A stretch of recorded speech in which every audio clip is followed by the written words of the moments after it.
বোজা আছে নে নাই সেইটোনো কোনে জানে এইটোতো হীৰেণ গোহাঁইৰহে তথ্য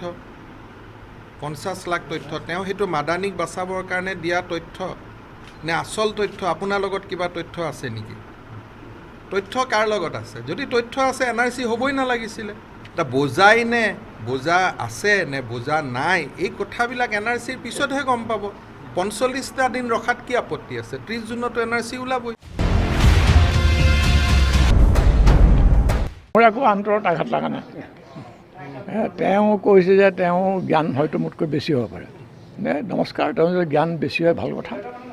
তেওঁ সেই জ্ঞানখিনি অসমৰ ভালৰ কাৰণে ব্যৱহাৰ কৰক আৰু ক'বলৈ কি আছে সেইটো তেওঁলোকে সদায় কৰে আৰু নতুন কথা একো নহয় আৰু সেইটো যদি ইমান এটা গুৰুতৰ কথাত যদি সেই ধৰণৰ পাতল তেওঁলোকে কাৰ্যপন্থা লয় তেতিয়াহ'লে আৰু ৰাইজে নিজে বুজিব কথাটো কেনেকুৱা